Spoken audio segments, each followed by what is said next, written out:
కాబట్టి యోహాను సువార్తలో దేవుడు మూడో అద్భుతం ఏంటంటే 38 సంవత్సరాల నుంచి బెతెస్దా కోనేటి దగ్గర పడి ఉన్నాడు. అంటే దీర్ఘకాల వ్యాధితో బాధపడుతూ ఉన్నాడు. ఆ దీర్ఘకాల వ్యాధితో బాధపడుతున్న వ్యక్తిని కూడా యేసుప్రభువు బాగు చేశాడు. దేని బిడ్డారా, నువ్వు దీర్ఘకాల వ్యాధితో బాధపడుతున్నావా? రోగంతో బాధపడుతున్నావా?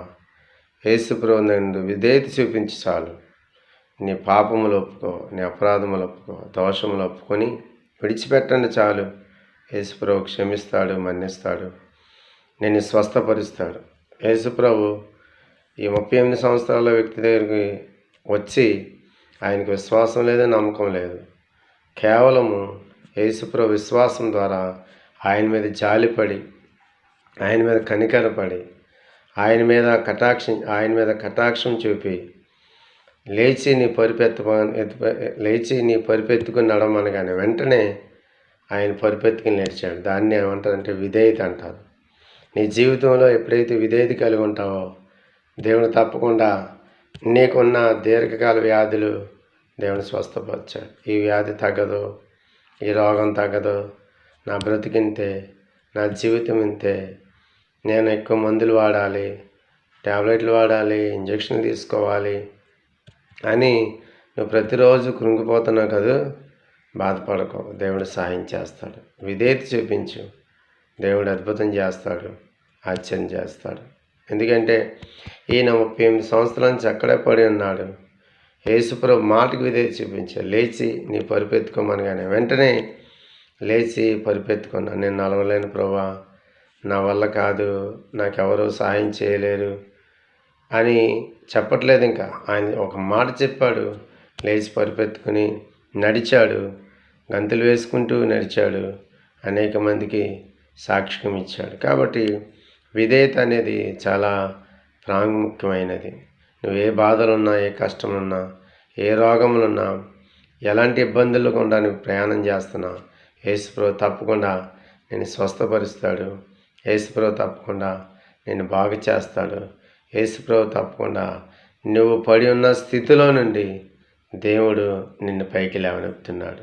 కాబట్టి మొదట నమ్మకం ఉంచండి, 2 విశ్వాసం ఉంచండి, 3 దేని బిడ్డారా విధేయత కలిగి ఉండాలని ప్రభుపేట మనం చేస్తున్నాం. యోహాను సువార్త దేని బిడ్డారా యోహాను సువార్తలో రాయబడిన మరొక అద్భుతం ఏంటంటే 5 రొట్టెలు 2 చేపలు 5,000 మందికి దేవుడు ఆహారంగా పెట్టాడు. యోహాను సువార్త 6వ అధ్యాయం 11వ వచనం నుండి 14వ వచనం వరకు. ఒక్క 5 రొట్టెలు 2 చేపలు 5,000 మందికి ఆహారంగా యేసుప్రభు వారు పెట్టారు. కాబట్టి దేవుడు మన ఆకలిని తీరుస్తాడు, దేవుడు మనం పట్టించుకుంటాడు.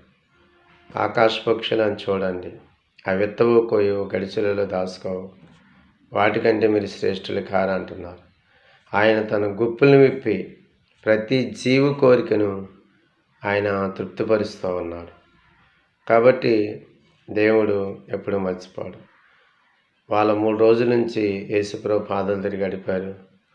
వాళ్ళు అరణ్యంలో ఇంటికి వెళ్ళిన తర్వాత సోలిపోతారు అని యేసుప్రభు వారు వారిని 50 మందిగా కూర్చోబెట్టి ఒక చిన్న బాలుడు దగ్గర 5 రొట్టెలు 2 చేపలు ఉంటే అది ఎత్తి కృతజ్ఞతాస్తుతులు చెల్లించి వారికి ఇచ్చినప్పుడు 5,000 మంది పురుషులు తిన్నారంట. ఇంకా స్త్రీలు ఉన్నారు, పిల్లలు ఉన్నారు.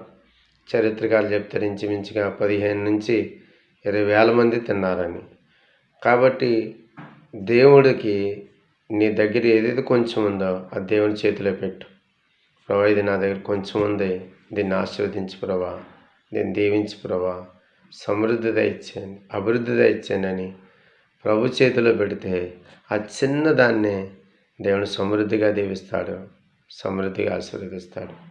కాబట్టి దేవాదేవునికి అన్నీ కూడా సాధ్యమే, అసాధ్యమైనది ఏమీ లేవు. ప్రియదేవుని బిడ్డలారా, ఇది యోహాను సువార్తలో దేవుడు చేసినటువంటి 4వ అద్భుతం. నీ దగ్గర ఏదో అదే చేతిలో పెట్టు. ప్రభా, నా జీతం కొంచెమే, దాన్ని దీవించు. నా వ్యాపారం కొంచెం ముందు దీవించు. నా ఉద్యోగం కొంచెం ముందు దీవించు. నాకు ఏ ఆధారం లేదు, నాకు ఆధారం దయచేయండి. అని ప్రభుకి నువ్వు పరిపూర్ణంగా సమర్పించుకొని ఆయన జీవితంలోకి నువ్వు వెళ్ళినప్పుడు, నీ జీవితంలోకి ఆయన ఆహ్వానించినప్పుడు తప్పకుండా దేవుడు నీకు అద్భుతం చేస్తాడు, ఆశ్చర్యం చేస్తాడు. అలాగనే దేవుడు యేసు ప్రభువారు యోహాను సువార్తలో చేస్తున్న మరో అద్భుతం ఏంటంటే, యోహాను సువార్త 6వ అధ్యాయం 16 నుండి 21 వరకు చూసుకుంటే, యేసు ప్రభు సముద్రం మీద నడిచాడు. అంటే ఈ ప్రకృతి మీద, సృష్టి మీద ఆయన అధికారే ఉన్నాడు. యేసు ప్రభు సముద్రం మీద ఎప్పుడైతే నడిచొచ్చారో శిష్యులు ఆయన్ని చూసి భయపడ్డారు. కాబట్టి యేసైతే నువ్వు ఉంటే నువ్వు భయం ఉండదు, యేసైతే లేకపోతే ఎవరైనా గుర్తుపట్టలేకపోయావు. కాబట్టి యేసైని వారు గుర్తుపెట్టలో మొదట భయపడ్డారు. కానీ ప్రభువా అన్నారు, నేనే, భయపడకండి అని ఎప్పుడైతే చెప్పారో వారు భయపడకుండా యేసుప్రభుని ధోనిలో చేర్చుకున్నారంట. కాబట్టి యేసుప్రభుని నీ హృదయంలో చేర్చుకో, యేసుప్రభుని నీ ఇంటిలో చేర్చుకో, యేసుప్రభుని నీ మనసులో చేర్చుకో.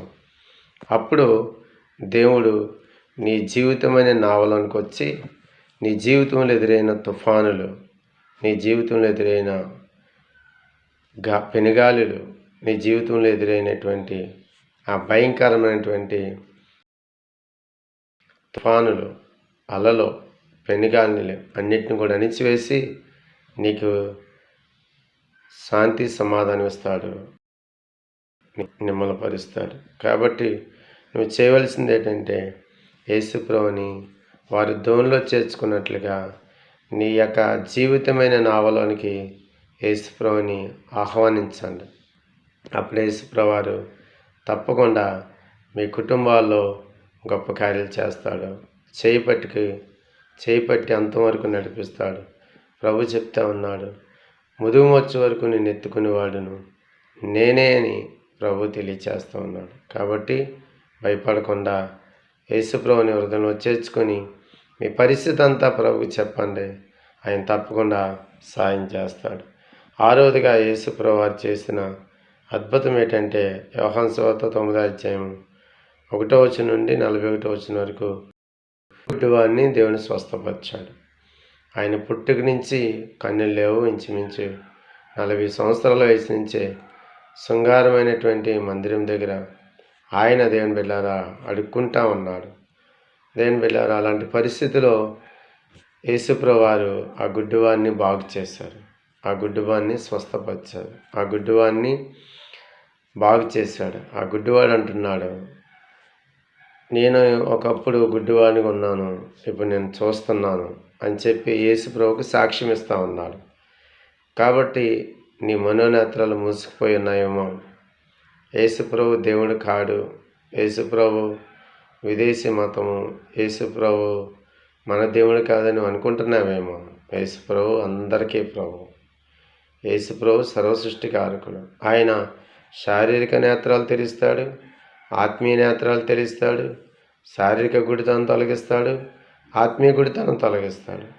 కాబట్టి ఆ యేసునందు నువ్వు పరిపూర్ణంగా విశ్వాసం ఉంచినప్పుడు, ఆ యేసునందు పరిపూర్ణంగా నువ్వు నమ్మినప్పుడు దేవుడు తప్పకుండా నీ మనోనేత్రాలు వెలిగించి సత్యమందు నిన్ను ప్రతిష్ఠ చేసి సర్వసత్యంలోనికి నడిపిస్తాడు. ఆయన ఆత్మీయమైన గుడితనం తొలగిస్తాడు, శారీరకమైన గుడితనం కూడా దేవుడు తొలగిస్తాడు. కాబట్టి యేసుప్రభుకి నువ్వు సాక్షిగా ఉండాలని ప్రభువు కోరుతాడు.